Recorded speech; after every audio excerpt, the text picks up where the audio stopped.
Em nome de Jesus. Eu quero fazer uma brincadeira com você. A gente ia apagar a luz, mas por problemas técnicos é melhor não fazê-lo.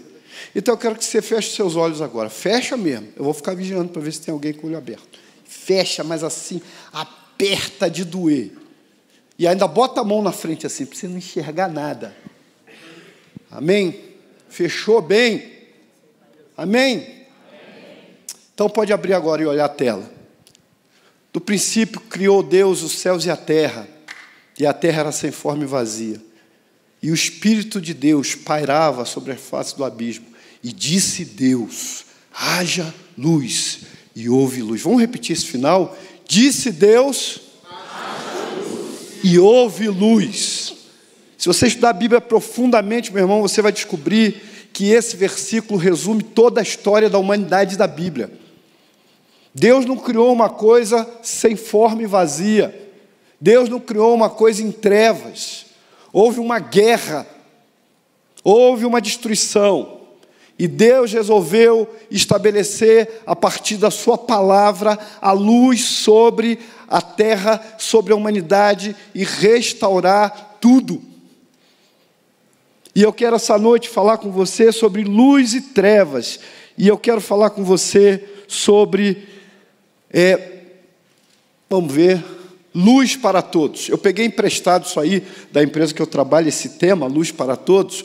Luz para Todos é um programa de eletrificação rural da Eletrobras que visa levar a luz do campo para o homem distante, para o homem do Grande Sertão. Em 1998 eu estive no Sertão, uma cidade chamada Barrocão. Lá não tinha luz nenhuma, tinha um orelhão. E a fila era mais ou menos de 25 pessoas para você conseguir ligar com ficha na época. O pessoal novo aí não sabe nem o que é ficha, Maurício, mas a gente usava ficha, né? Aldo usou muita ficha no orelhão. E a ficha não parava de cair, né? Então, luz para todos. Eu quero trazer uma palavra hoje, eu quero que a igreja esteja orando. E essa palavra é também para quem está aqui, mas muito mais para quem nos assiste na internet, muito mais para você que está em casa, muito mais para você que não é crente, muito mais para você que procurou alguém essa semana para saber o seu futuro, alguém que leu a sua mão, alguém que jogou cartas, alguém que disse para você que traria a pessoa amada em 3 dias. É para você que eu quero trazer essa palavra. E o que a igreja faz, pastor Marco? Ora, para que essa palavra chegue ao coração dessas pessoas. Nós somos, nesse momento aqui, pastor Antônio Marcos, a maior célula que tem, porque nós estamos dentro de vários lares. E esses lares têm pessoas crentes e não crentes, que conhecem Jesus e outras que não conhecem, e que precisam ouvir o que eu vou dizer essa noite. O propósito de Deus é que todo ser humano tenha acesso a essa luz. Cantor cristão, que o Marcelo cantava muito, né? Dizia assim, ó, com cego eu andei, hein, Eliezer? E perdido vaguei. Foi na cruz que um dia eu vi meu pecado castigado em Jesus. Meus olhos abriram, Leirton.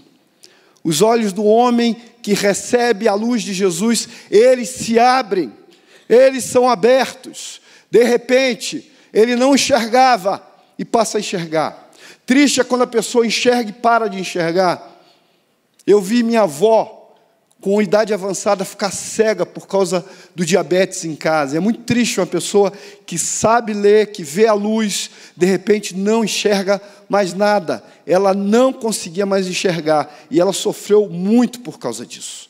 Eu quero que você abra a tua Bíblia, mesmo assentado, no texto, lá em Lucas capítulo 2, no versículo 25 a 32.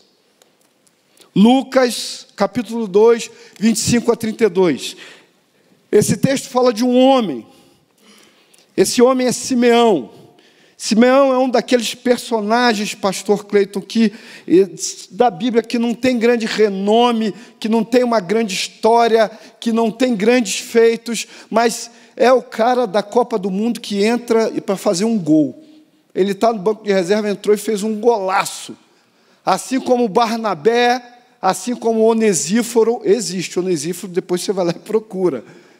O camarada, ele tem um versículo, 2 que citam ele, mas que coisa tremenda. E a Bíblia diz assim, em Lucas 2, 25 a 32, havia em Jerusalém um homem cujo nome era Simeão. Este homem era justo e temente a Deus, esperando a consolação de Israel, e o Espírito Santo estava sobre ele.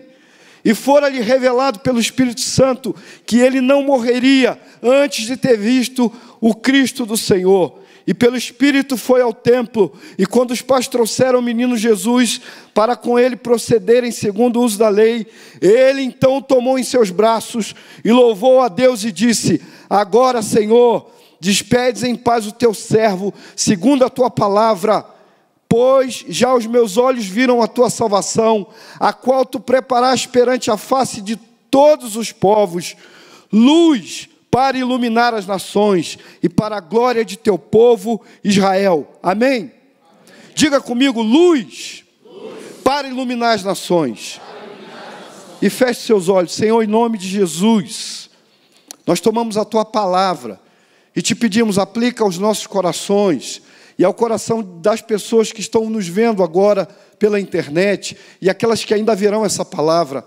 Senhor, ministra a vida de Deus, luz de Deus na vida deles. E quanto a nós, Senhor, cobre-nos com o sangue do Cordeiro. Coloca-nos no teu alto retiro, na tua fortaleza. Esconde-nos, Senhor, debaixo das tuas asas. Leva-nos à tua cidade forte. Ó Deus, dispersa os nossos inimigos, em nome de Jesus, e dá-nos toda a tua armadura, o capacete da salvação, a espada do Espírito, que é a tua palavra, o escudo da fé, com o qual apagaremos os dardos inflamados do maligno, a couraça da justiça, o cinturão da verdade, as sandálias da preparação do evangelho da paz, e que possamos essa noite fazer tudo e permanecer inabaláveis, em nome de Jesus. Ajuda-nos assim, amém. Amém? Glória a Deus. Simeão, um moço, pastor Paulo, que esperou. Quantos aqui já esperaram uma coisa de Deus um tempão igual a mim? Quantos? Mas veio, não veio? Porque Deus é fiel. Esse moço já não era mais moço, já estava velhinho assim, bem mais que eu, talvez cabelinho branco, talvez ele já não andasse com aquele vigor da juventude, mas esse moço tinha uma coisa interessante, e quando eu estava lendo sobre a vida desse moço, lembrei de você, pastor João Brito, que deve estar assistindo, ou não, vai assistir depois. Lembrei do pastor João Brito, porque ele tem uma promessa de Deus, uma promessa de unção do Espírito Santo, uma promessa de avivamento, e esse moço esperava, porque ele tinha intimidade com o Espírito Santo, e ele esperava aquilo que a Bíblia chama de a consolação de Israel. Ele esperava Jesus, ele sabia que mais dia menos dia Jesus nasceria, essa era a promessa de Deus, e Jesus viria para iluminar Israel, mas para iluminar todo o mundo. E esse homem esperava por isso. E o texto que nós lemos, Jesus nasceu, José e Maria levam ele, eles tinham que fazer um sacrifício, eles tinham que apresentá-lo no templo, esse era o costume, mas eles encontram Simeão, e uma das cenas mais tremendas da Bíblia, mais bonitas, esse homem pega o bebê no colo, e sabe o que ele diz? Ele diz assim: Senhor, eu já posso morrer, o Senhor pode me dispensar, o Senhor pode me levar, porque os meus olhos já viram a tua glória, os meus olhos já contemplaram a tua promessa. Ele tinha essa esperança da promessa de Deus, de que Jesus seria aquele que viria restaurar o povo e que viria trazer luz para Israel. Jesus é a única possibilidade de luz, não há outra luz. Você que faz massagem, impõe a mão e diz assim: vou curar com a luz do universo. A luz do universo não pode curar. Não existe isso. O que existe é um Deus de luz. Nós somos reflexos da luz que emana dele. Toda a luz vem dele. Ele, pela palavra, disse: haja luz. E havendo luz, o mundo foi estabelecido. O mundo foi estabelecido pela luz, mas não criado pela luz. Ele foi criado pela palavra do autor da luz, o Senhor, aquele que brilha. Ele é a estrela da manhã. Ele fez isso.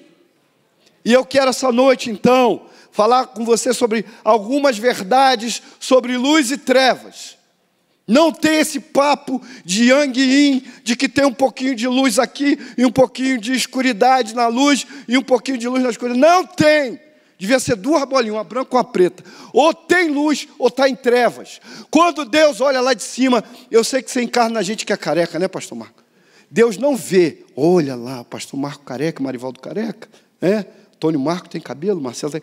Deus não vê isso. Deus olha lá de cima e Ele vê quem está em trevas e quem está na luz. São duas pessoas. Umas estão imersas em trevas e outras estão na luz. Algumas verdades sobre luz e trevas. Primeira, ninguém, em nome de Jesus, tem luz própria, meu irmão. Ninguém. Eu ia trazer uma lâmpada aqui, esqueci a lâmpada em casa. Eu ia trazer a lâmpada e perguntar se eu sou capaz, com o meu corpo, de acender a lâmpada. Eu sei que tem gente aqui de ciência. E o pessoal ia dizer não. E eu ia perguntar, por quê? Eu não tenho eletricidade no corpo? Tem ou não tenho? Tem. Então por que eu não acendo a luz? Responde aí. Pessoal da ciência, pode responder. Por quê? Porque a tua luz, a tua energia elétrica, a eletricidade que é no teu corpo, Marivaldo, não é suficiente. É claro que você é bacana, é claro que você tem valores, é claro que você tem qualidade, não são suficientes. Ninguém tem essa luz própria. Ninguém. Ninguém. Nós lutamos para tentar acender uma luz. Houve um homem chamado Thomas Edison. Ele foi considerado um idiota na sua escola. Viu, Camila? A mãe dele foi orientada pelo diretor a tirar ele da escola. Tira esse cara, porque ele fica repetindo números. E ele repetiu tantos números, que ele criou 9.999 fórmulas de como a luz não funciona. Mas ele criou uma e inventou a lâmpada. Um gênio. Mas nós não temos luz própria, amados. Nós não podemos iluminar o mundo como espiritualistas, hinduístas creem. Não existe isso. A Bíblia diz em Mateus 6, 22, 23, a candeia do corpo são os olhos, de sorte que se os teus olhos forem bons, todo o teu corpo terá luz. Se, porém, os teus olhos forem maus, o teu corpo será tenebroso. Se, portanto, a luz que há em ti são trevas, quão grandes são tais trevas. E aí nós vamos para o segundo ponto, que é exatamente esse, meu irmão. O mundo hoje vive em trevas. O mundo que você vive, que tem tecnologia, iluminação artificial, você vive conectado, online, tem brilho no seu celular, você tem faróis, você tem lâmpadas tremendas. Esse mundo, espiritualmente, vive de forma tenebrosa. O mundo vive preso. Recentemente, agora, na Copa do Mundo, melhor que aconteceu na Copa do Mundo, 11 meninos foram resgatados de uma caverna escura e sombria na Tailândia. E o pessoal trocou o WhatsApp aí, mas 3 coisas para mim serviram de ensino na experiência daqueles meninos ali. Primeiro, eles não se acharam, eles foram achados. Exatamente como você. Você não se achou, Deus achou você. Você estava totalmente dependente de que Ele viesse te buscar, de que Ele te encontrasse. Segundo, quando eles saíram da caverna, eles não sabiam nadar. E alguém disse, eles não vão aprender a nadar. E eles saíram totalmente dependentes. Eles foram sedados para sair. Eles foram conduzidos pelos mergulhadores. Eles não fizeram nada a não ser ficarem parados para não atrapalhar. Eles saíram numa espécie de cápsula, alguma coisa assim, para não atrapalhar, porque eles eram impotentes para sair da condição onde estavam. E com a nossa história de vida foi exatamente assim. A Bíblia diz que Ele nos resgatou do reino das trevas para o reino do Filho do seu amor. Ele foi lá, foi a sua boa mão, foi a sua coragem, foi Ele. E a terceira coisa nesse incidente, um homem morreu. Pouca gente percebe isso e fala disso. Um homem morreu dentre aqueles que ajudavam, para que aqueles meninos estivessem vivos. Esse incidente da caverna é a pregação para a nossa vida, Marcelo. Um homem morreu, Jesus deu a vida para que você fosse tirado da escuridão. Não há como você sair das trevas que vive se você não crê no poderoso nome de Jesus, na sua luz e na sua salvação. O salmista disse: o Senhor é a minha luz e a minha salvação. De que me recearei? Ele é Deus. Mas o mundo vive nas trevas.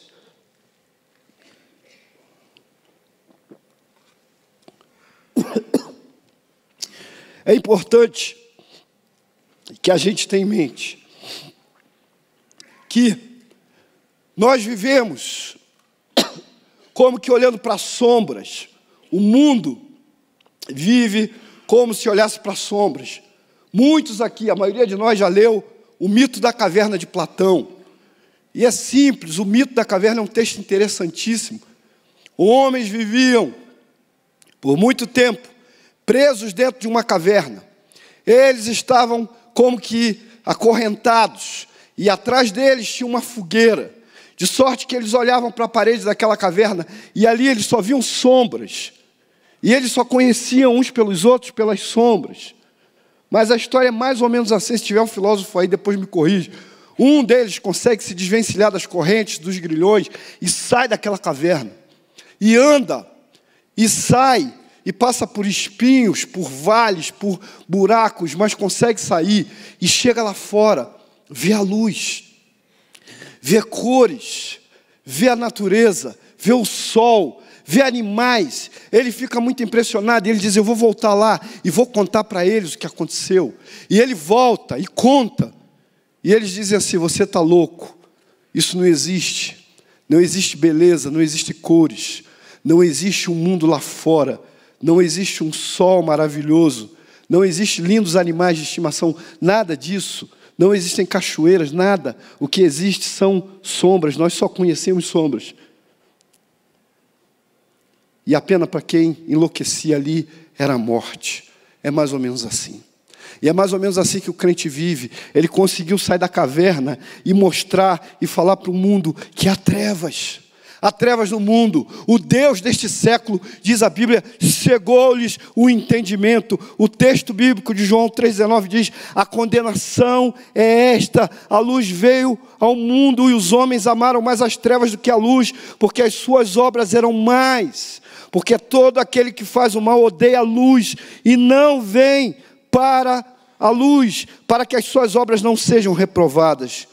O iluminismo foi um período de grandes trevas. Desculpe aí quem é de literatura e admira esse período, mas o iluminismo botou o homem no centro, como se o homem pudesse dar conta da sua própria vida. A arte do iluminismo é maligna. Avalie isso. O iluminismo foi a ideia de que o homem tem o centro e a luz em si mesmo. Mas a arte se expandiu a partir daí, e a perdição do homem também. Com o iluminismo veio também outros pensamentos, o humanismo idolátrico que colocou o homem como centro do universo, tirou Jesus, tirou Deus, tirou a Bíblia, colocou de lado, como se nós pudéssemos dar conta da nossa própria vida. Você não pode dar conta de ser quem você é. Você precisa de Deus, você tem o formato de Deus, e dentro de você que me assiste pela internet, tem um vazio em forma de Deus, e esse vazio só será preenchido pela pessoa de Jesus. Não há outra saída, não há. Hoje de manhã o pastor Marcos falando aqui, sobre trevas, mas se eu tenho identidade em Jesus, ele disse, não é?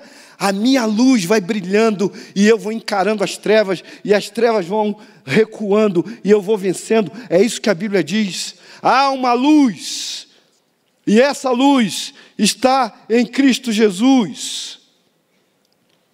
Existe muito no mundo hoje de trevas. Olha aí, feitiçarias diversas, quanta coisa, depressão, vontade de morrer ou suicídios, abortos, culto a mortos. Se você vê vultos, ouve vozes, essa é a grande prova de que você está preso em densas trevas e precisa da luz de Jesus. Você está preso e não sabe a prisão que tem. Você busca ajuda, você sofre, você agoniza, você não encontra resposta. Você acha que o seu apartamento ou a sua casa é um presídio para você. A sua vida se tornou uma camisa de força espiritual. Você quer se desvencilhar. Você olha para a sua vida e nada caminha. Você percebe que não há alegria em você. Há pessoas que aparentemente não têm problema, têm um bom casamento, têm filhos, mas elas vivem uma pressão, elas vivem, pastor Aldo, uma tribulação, uma angústia sem fim, e não sabem que o nome disso é trevas. E triste quando a pessoa, vivendo isso tudo, ela vai buscar uma luz, que é uma falsa luz, porque também existe uma falsa luz. Existe uma luz que não é luz. O retorno aqui apagou, hein? Tá? Aqui isso. Existe uma luz que é falsa.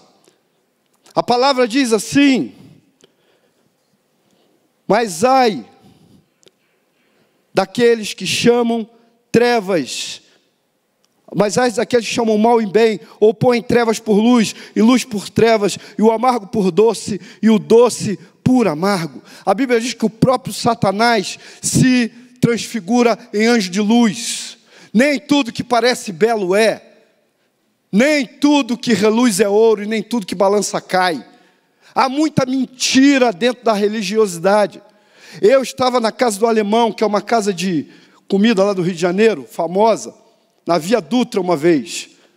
E uma moça cigana, havia um grupo de ciganas muito grande lá. E ela veio e segurou minha mão e disse assim: eu vou ler a sua mão. E aí eu dei um golpe na mão dela, pastor Maurício. Eu virei a mão dela e falei assim: eu vou falar do seu futuro. O seu futuro será em trevas, sem Deus, perdida. Se você continuar praticando feitiçaria, você precisa de Jesus. E aí ela botou a mão no ouvido assim, balançou a cabeça, sentou no chão, começou a chorar. E eu me afastei, porque eu pensei, as ciganas vão me dar uma surra aqui. E quando eu estava lá abrindo o carro para ir embora, eu olhei para trás para ver se dava tempo de fugir, né? Viu, Stenge? Eu falei, vou correr aqui. Olhei, e a cigana mais velha que tem, né? A cigana, deve ser a cigana rainha, igual a abelha lá, dando uma bronca nela, dizendo assim, ó, você não pode deixar ele falar com você e tal. Eu entrei no carro e ó, tchau. Mas aquilo que precisava ser dito foi dito. Não há revelação do futuro. Não há, amado, controle do futuro. Sabe qual a diferença da feitiçaria para o Evangelho? O Evangelho, você é servo e tem um Senhor. Na feitiçaria, você é mais servo ainda, você é escravo e acha que é Senhor. Você não é Senhor, você não pode controlar o futuro e você pensa isso. Você é enganado. No Evangelho você reina com Cristo, porque você obedece a Ele e toda a vitória dEle se torna a tua vitória também. Então, amados, é preciso que nós entendamos, existe uma falsa luz. Jesus disse que eles são cegos conduzindo cegos. Essa foi a expressão dele. Ele disse isso. Vocês não sabem que eles são cegos? Deixai os cegos. São cegos condutores de cegos. Gente que não resolve o próprio problema. Gente que lida com dificuldades espirituais. Mas essas pessoas dizem, eu vou ajudar você. A nossa cidade de Curitiba está carregada de panfletos e papéis colados em postes de gente que diz que tem a solução e não tem a solução nem para si mesmo. Você precisa da salvação de Deus. Você precisa da luz de Deus. Você precisa conhecer a verdadeira luz. Em quarto lugar, a verdadeira luz, ela revela toda a nossa escuridão. A verdadeira luz revela a nossa escuridão. Irmãos, eu pedi autorização à irmã, ela é lá do Rio, irmã Rosa. Rosa é poderosa em Deus, enfermeirona, bênção. Rosa evangelizou muito comigo. E ela era uma bênção lá, evangelizando meninos de rua, na cidade do Duque de Caxias. Um abraço, Rosa, que ela disse que ia estar assistindo. Rapaz, um dia o menino de rua pegou uma lata assim, no meio da briga, mandou a lata, ela se abaixou, eu tomei a latada. Pau! E ela falou, o irmão Marivaldo é muito fraquinho. Outra vez, fomos evangelizar os mendigos, e tinha um mendigo com a perna toda enfaixada de gases, suja. E ela começou a tirar gases. Irmão, desculpa citar isso, começou a cair bicho da perna daquele homem. E ela ali preparada, com pomada para fazer o curativo, e eu caí sentado. E ela de novo falou o quê? Irmão Marivaldo é muito fraquinho. Ela é uma bênção de Deus. Mas essa mulher, irmãos, era feiticeira. E ela disse, cansou da feitiçaria, cansou do engano do diabo. Ela tinha uma Bíblia aberta no Salmo 91. Aquela Bíblia amarelada que você tem aberta no Salmo 91 não resolve nada, se não for lida e vivida. E ela tinha em cima do guarda-roupa. E como ela é uma mulher grande, ela um dia disse que deu um tapa no guarda-roupa assim. Não aguento mais essa vida, Deus fala comigo. E aí a Bíblia caiu na cabeça dela, uma Bíblia enorme. Machucou o coco da Rosa, né, Rosa? E aí a Bíblia caiu aberta, Deuteronômio 18, 9. Quando saíres da terra que eu te dei, quando entrares na terra que eu te dei, não se achará no meio do povo vidente, cartomante, mágico, encantador de encantamento, necromante, quem consulte os mortos, porque isso tudo é abominação ao Senhor. Ela disse, então é por isso que eu estou longe de Deus. Pegou a Bíblia e foi para a igreja. Chegou lá e falou, pastor, eu tenho 2 problemas. Primeiro é que eu sou feiticeira, eu quero me arrepender. E aí o pastor falou para ela, irmã, e qual o segundo problema? Lá em casa tem violência doméstica. Ô, irmã, ele está te batendo? Não, o Zé bebe, eu que bato nele todo dia. Mas apesar da história engraçada, a Rosa hoje é uma mulher de Deus, que conheceu a luz de Deus, que é serva do Senhor. Olha, a palavra diz no Salmo 18, 28, Tu, Senhor, mantens acesa a minha lâmpada, o meu Deus transforma em luz a minha treva. Acabou a treva, pastor Paulo. Quantas vezes pastor Paulo deve ter encontrado no mundo da evangelização gente agarrada nas trevas e que agora conhece a luz de Deus. Muitos aqui conhecem a história da Junta de Missões Nacionais fazendo a tenda. E o homem veio de muitos quilômetros carregando uma cruz para levar até a Aparecida do Norte.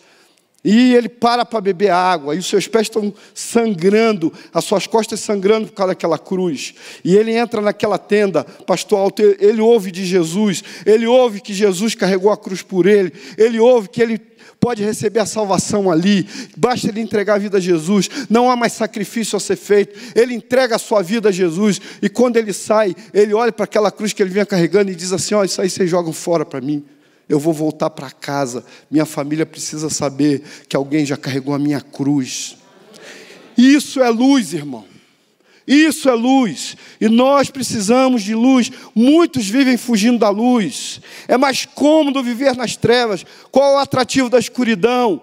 Ela nos oculta, encobre os nossos atos. Assim parece que nos protege. Quem vive no pecado, da prostituição, da corrupção financeira, fica escondido, não revela isso, não conta para ninguém, é tudo em secreto, é tudo escondido, porque está vivendo em trevas. Você que me ouve, está vivendo em desonestidade, está vivendo em adultério, você está vivendo no meio da feitiçaria, faz coisas ocultas, faz trabalho contra a vida de outras pessoas, você está vivendo em trevas, meu amado, você precisa de salvação. Jesus está de braços abertos dizendo, vem, eu te dou a minha vida, a minha luz.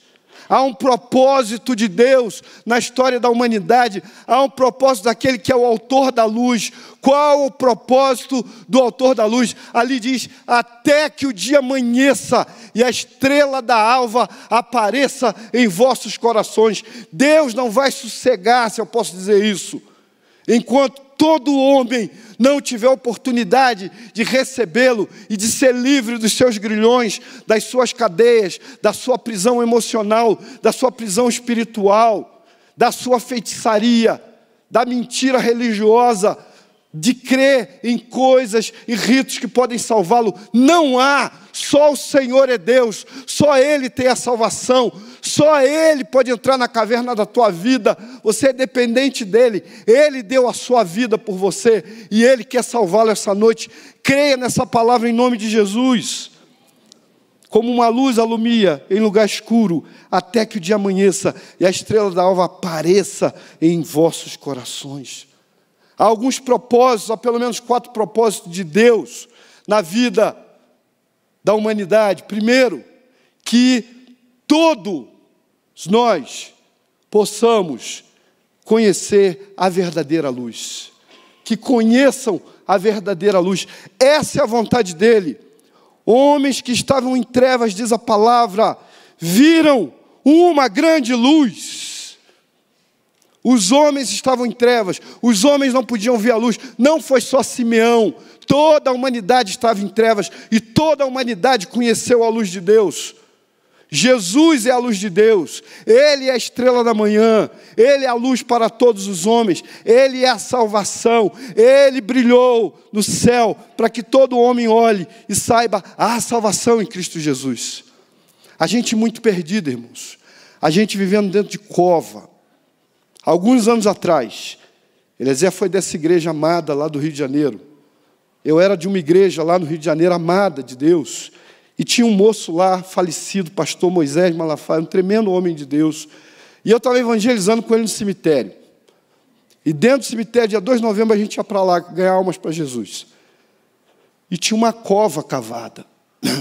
E dentro dessa cova, tinha um cara magrinho, parecido contigo assim.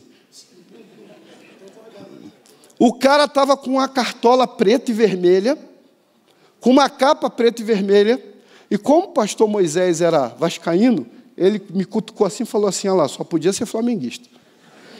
Que coisa, né? Mas isso aí Deus perdoou ele.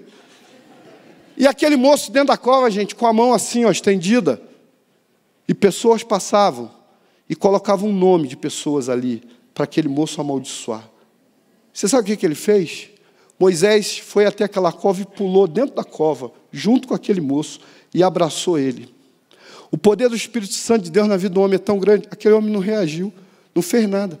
Ele fez assim, ele entregou, ele pegou aqueles nomes, levantou a mão e disse, Senhor, em nome de Jesus, eu quero abençoar cada vida que está aqui. Começou a orar.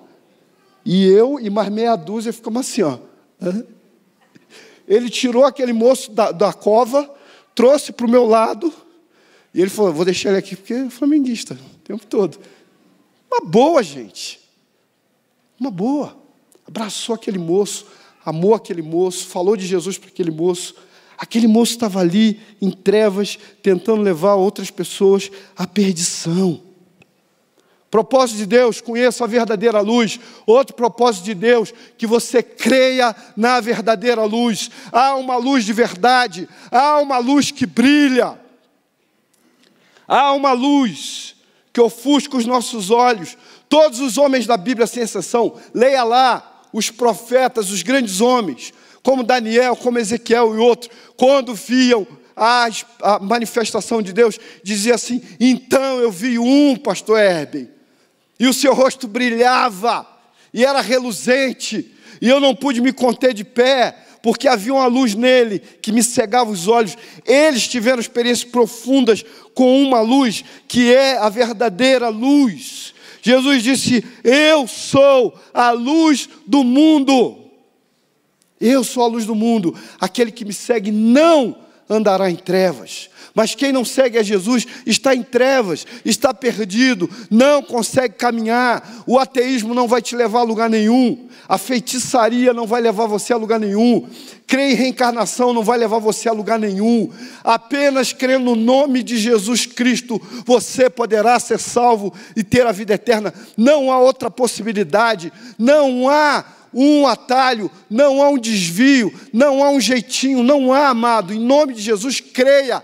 Jesus é o único. Ele disse, eu sou a luz do mundo, eu sou o caminho, a verdade e a vida. Ninguém vem ao Pai senão por mim. Creia nisso, receba isso no seu coração, largue tudo que você está fazendo, faça isso.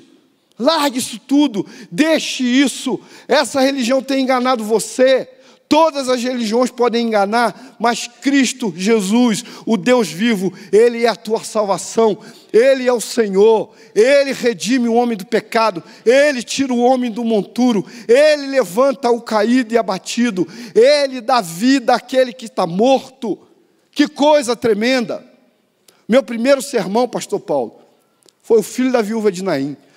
E depois que eu cresci, que eu fui entender aquele texto, o que mais me impressiona, pastor Marco, naquele texto, Jesus tocou o esquife. Meu tio, quando era pequeno, dizia que tinha um cara tão ignorante na roça, que dizia que esquife era um instrumento, viu? Mas não era não, né? Esquife era o caixão. E a Bíblia diz assim, Jesus tocou o caixão, e todos se maravilharam. Sabe por que se maravilharam? Irmão, judeu não pode tocar em morto. Não pode tocar. E ele era nazireu, ele não podia tocar, mas ele tocou na morte, sendo superior à morte, tendo supremacia, soberania pastoral sobre a morte. Ele tocou na morte, e quando ele tocou na morte, isso gerou vida. A gente acha que Jesus ressuscitou a menina, o Lázaro, o filho da viúva de Naim, e só. Jesus ressuscitou muita gente, que nem a Bíblia conta, todo mundo. Eu imagino, se Eliseu, um profeta, cai um cadáver dentro do seu túmulo e o cadáver ressuscita, você imagina Jesus, só dele passar pelo enterro, o morto devia se mexer, porque há nele vida, a luz foi manifesta aos homens, e essa luz é Ele, é Ele. A palavra de Deus diz que nós precisamos crer nessa verdadeira luz, e mais uma coisa, tornem-se como a verdadeira luz. Assim deve se manifestar essa luz ao mundo, e nós precisamos manifestar essa luz ao mundo. Vocês são a luz do mundo. Não se pode esconder uma cidade construída sobre um monte, e também ninguém acende uma candeia e coloca debaixo de uma vasilha. Pelo contrário, coloca no lugar apropriado, e assim ilumina todos os que estão na casa. Assim, isso é para a igreja, brilhe a vossa luz diante dos homens, para que vejam as suas boas obras e glorifiquem ao Pai de vocês, que está nos céus. Há uma luz que a igreja precisa refletir. Sua célula é um luzeiro de Deus nessa cidade. Sua casa, sua mesa de trabalho, seu banco universitário são luzeiros. Nós precisamos trazer luz àqueles que perecem na escuridão dessa cidade, desse estado e desse país. Quanta gente!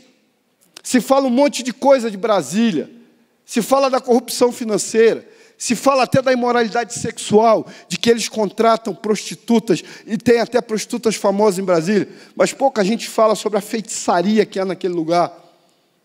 A feitiçaria que há nas prefeituras, a feitiçaria que há no seu trabalho, a feitiçaria que há nas ruas que nós moramos, nos condomínios, as pessoas que buscam como cegos, tateando no meio da escuridão, elas estão perdidas, elas não conseguem ver a luz do sol, elas não conseguem, estão presas numa caverna do diabo, elas não conseguem sair, exceto se o Espírito Santo conseguir trazê-las para fora, para que vejam a luz que há em Cristo Jesus. E o meu apelo é para você, que me assiste pela internet. Eu tenho convicção, quando comecei a orar por essa palavra, e eu falei, Senhor, eu vou pregar isso na igreja, e Deus me fez lembrar da internet, e eu pensei, há pessoas que estão vendo, há pessoas que vão ver essa palavra, e que estão presas, você não consegue mais dar um passo, já gastou dinheiro, já buscou em falsos credos e falsas religiões, você ainda não experimentou Jesus. Jesus é quem vai mudar a sua vida.